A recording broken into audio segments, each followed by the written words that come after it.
This Faceless channel just hit 1.8 million views in 30 days, 21,000 subscribers, 28 videos. That works out to 60,000 views every single day. That doesn't happen from subscribers watching. There aren't enough of them. That's the algorithm pushing the channel to people who've never heard of him. Here's what's happening.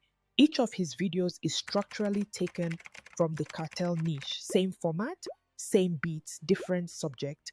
He's running an arbitrage taking format proven in a niche where the ad rate is $1 to $3, then dropping them into finance where the ad rate is $15 to $22.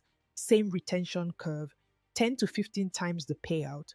Most people think viral faceless channels invent their formats. They don't. They lift them. And once you see this pattern, you cannot unsee it on every breakout channel in 2026. I'm going to prove it with 3 receipts. Then I'm going to try to recreate one of his videos with AI in 30 minutes on camera using Abacus Studio. And here's the proof. 3 Willy videos, 3 cartel niche twins. Watch this. Alright, let's start at the top. First twin, Willy's biggest video, your life at every level of net worth, 0 to 100 million, 456,000 views in 30 days. Now look at this one, the life outline, your life as every Mexican cartel rank, 5.9 million views. Same structure, you climb a hierarchy, you see your life at each level. The only thing really changed was the subject. Cartel rank became a net worth tier. The format did the work. Now, here's why this specific format works. The viewer doesn't watch one level, they watch all of them. The escalating ladder format is one of the most powerful retention structures on YouTube because every level is a mini payoff and every level sets up the next. You can't stop at level 4 because you haven't seen level 10 yet. The Life Outline figured this out 3 years ago in the cartel niche. Willy just lifted it. That is the move. And it's not a coincidence. Look at the next one, second twin. You inherit $1 million and go broke in 3 years. Format twin, the paint explainers, how every cartel boss died. Same stage downfall structure, same ranked outcomes, same pacing. One is about cartel bosses, the other is about your inheritance. Identical bones. And the downfall format works for a different reason than the ladder. The viewer is bracing for the crash. They know the protagonist loses everything, so every minute the protagonist is still winning is tension. That tension keeps them watching. The paint explainer used this for cartel bosses dying in stages. Willy used it for a millionaire going broke in stages.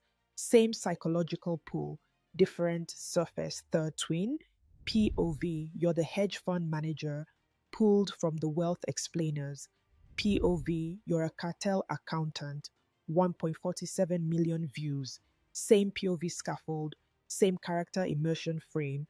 Subject is the only swap. POV formats work for a third reason, different from the ladder, different from the downfall. They work because the viewer becomes the character. You're not watching a cartel accountant, you are one. You're not watching a hedge fund manager, you are one. That switch from observer to participant is what locks attention. Most faceless creators don't realize how much that single framing choice matters. Now here's the part that matters. None of these formats is new. They are proven. Hundreds of millions of views are attached to them. The only reason most faceless creators have never seen them is that they live in cartel, crime, and dark stories. Niches where the format works, but the RPM is brutal. So Willy's whole move is one move. Keep the format, swap the subject, pick a niche where the ad rate is 10 to 15 times higher. Collect the difference. That is the trick. That's niche bending. Now let me show you something. There is one channel, the Wealth Explainer, that started doing this before Willy did. They were pulling cartel POV formats into wealth-themed videos. They were 80% of the way there, but they didn't commit. They diluted the format. Willy committed fully. Now, if you've been around this channel for a while, you've heard me cover Chatlem by Abacus AI before. You probably already use it. What you might not know is that Abacus just launched a new workspace inside the same platform, Abacus Studio. And here's the part that matters. If you already pay for Abacus AI, you don't pay separately. Studio plugs into the same login, same account, same subscription. That's the move, not another standalone tool. A new workspace inside something you already use. Now, here's what Abacus Studio actually does. The main Abacus platform had too much going on: agents, code, data, models, all in one interface. So they broke the video into Studio. You give it one detailed instruction and it generates the full video end to end, visuals plus voiceover in one pass.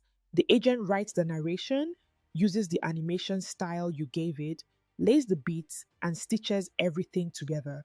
You're not assembling pieces, it's assembling them. The reason this matters for the niche bend is simple. If cloning Willy's format takes 3 weeks of production, you're not testing, you're betting.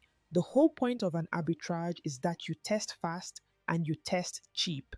Studio is what makes that possible now. So let me show you how it works.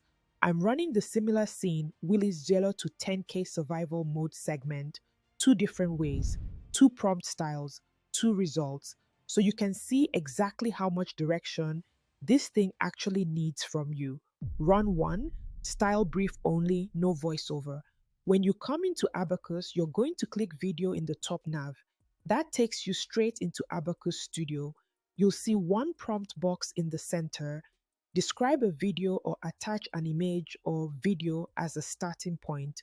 Below that, your controls sit inline. Video mode, auto for the model, duration at 10 seconds, and aspect ratio at 16.9. That's everything you need right there in one bar. Now, I'm going to do the first run right now. This is the first prompt I'm going to use, and this is the baseline run. I've given it a solid brief, the style rules, a character description, the scene setup, the animation style, and the voiceover tone, everything except one thing: the actual voiceover. There's no script in here. I haven't written a single line of narration. I want to see if the tool can infer a finance documentary tone from the style direction alone and write the narration itself, or whether the absence of a script is the thing that breaks the output. Now, one thing I'm also doing here is attaching a reference image. You can upload a start or end frame to give the agent visual context. I'm clicking the attachment icon in the bottom bar. The upload modal opens. Two tabs at the top: start frame and end frame. I'm on start frame. I'm uploading from my computer. I've selected a reference image from Willy Finance. I literally screenshotted a frame from one of his videos and I'm attaching it here so the agent knows what visual style I'm after. As you can see, I've uploaded the screenshot. It's confirmed in the interface. That image is going to anchor the animation style so the agent doesn't default to something generic. Now I'm hitting send. Now the agent starts processing the brief and it doesn't ask any questions. It just goes one pass. The result is a 10-second animation. The auto selector rotated it through Clean AI v2.6. It's tempting, but this could be dangerous.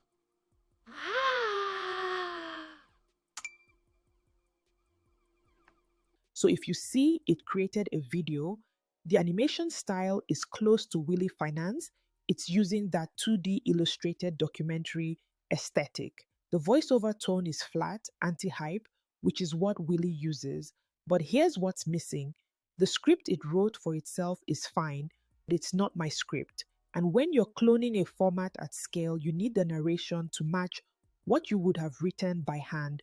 This is usable for a speed test, but it's not ship quality yet. That's the verdict on run 1. Now let me show you run 2 where I give it a lot more direction. Run 2, same brief, voiceover added. Now in run 2, I'm pasting in the full prompt. Same character, same scene, same style rules. The only thing I've added is the actual voiceover. 8 lines of the survival mode script, word for word at the top of the prompt. Voice direction at the bottom. Male narrator, calm, anti-hype, slight downward inflection on numbers. That's the only delta between run one and run two. And one thing I realized when I was testing this tool multiple times is that you have to mention the aesthetic clearly. If you use words like premium or cinematic, the agent is going to pull you toward a polished, high production look. That's not what Willy uses. Willy uses a flat, anti polished 2D style. So I'm calling that out explicitly in the prompt. I'm also attaching the same reference image I used in run one so we can compare both results. I've uploaded the same image. Now I'm hitting send. Now you can see the AI is thinking. And here's what happens when you give Studio a lot of direction. It doesn't just generate, it asks you clarifying questions. So the generation stopped and it flagged a duration mismatch. My script is 73 words, which at natural pacing runs 25 to 30 seconds, but the duration was set to 10 seconds. It gave me three options and asked two more questions: standard or high quality, and whether image stills mixed with video clips are acceptable. I replied 15 seconds, medium quality. The agent confirmed, then generated the voiceover audio first before touching a single frame. It came back in 21 seconds and it flagged it again. It asked which I'd prefer. I kept it at 15 seconds. Now it's giving me a scene by scene description, the script for each scene, the asset quality, the reference styles. It created a scene division, one clip per scene, four scenes total. It gave me an entity list and asked me to review whether it should proceed. I clicked yes, and now, after I confirmed, it started generating each scene individually. It generated images first using Nano Banana Pro. That's the image model it's using under the hood. Then it started generating the video from those images. It created a scene division, four clips for each scene. Then it stitched them all together into one full video. Let's play it. When you're between $0 and $10,000, your life becomes survival mode. You stop thinking long term. Every decision becomes immediate. Rent, food, bills, transportation. One unexpected expense can completely wipe you out. So if you see, that second run was definitely better. It asked for instructions before actually creating something. I gave it a detailed prompt, but it still asked me follow-up questions, whether to extend the duration and whether to lock the audio timing. And the output was noticeably closer to Willy Finance. It even added subtitles at the bottom automatically. I didn't ask for that in the prompt, but it inferred it from the reference image and the documentary style I described. That is the difference. Run 1 was usable, run 2 was ship quality, and the timer hit 28 minutes. So, under the line with two different prompt styles tested in the same window, run 2 is the clear winner. Alright, honest verdict. On the two runs first, then on Studio itself. Then I'll tell you which run I'd actually use week over week.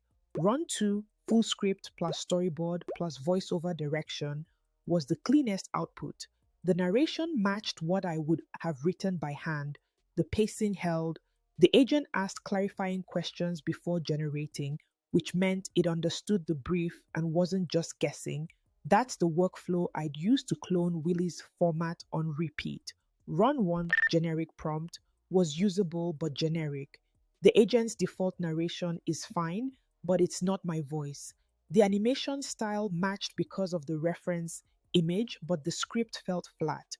Good for speed tests, not good for ship quality. The character consistency held across both runs cleanly. That's the part I cared about most, and the part most other tools still drop. The narrator stayed the same across scenes, same proportions, same visual style. That alone is what separates a faceless channel that scales from one that doesn't. One thing worth knowing: Studio is optimized for agentic speed. If you're building documentary style faceless content, which is exactly what this workflow is, it's the right tool. If you're working on highly stylized cinematic shots with specific camera moves and lighting setups, that's a use case that sits outside what Studio is designed for. It's a narrow edge case, but it's worth knowing which lane you're in before you start. Score 8 out of 10 for the use case I tested, anchored by Run2's output. Knock 2 points for limited cinematic control, but for cloning a niche bend scene in under 30 minutes with 2 different prompt styles tested in the same window, it's the right tool. Now, here's the real takeaway. The trick is the format. Niche bending works whether you build with Abacus, any other AI video tool, or hand animate it. The reason the tool matters is that it collapses production time low enough that format testing is finally cheap. And that's why every faceless creator should be running at least one niche bend test per month right now. The arbitrage window is open because most people haven't seen the pattern yet. And here's the part I want you to do this week. Open YouTube. Find one format with over 500k views in cartel, crime, or dark stories. Take the structural beats. Pick a high CPM subject you already understand. Write a new title using the original beats. Then come back and tell me in the comments which format twin you found and what subject you'd swap it for. I'll pin the most interesting ones.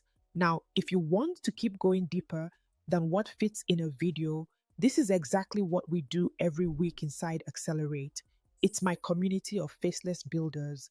We jump on weekly calls together. We break down viral channels like Willy's, beat by beat. We share the automations and AI workflows that are actually working right now, and we build alongside each other, not as students, as builders. If that sounds like your kind of room, the link to join is in the description. Come build with us. And here's the move this week. Pick one format from this video. Pick one high CPM subject you understand. Test the transplant. That's it. Watch this video next, where I break down the 41k sub channel I built using a different version of this workflow, and I will see you there.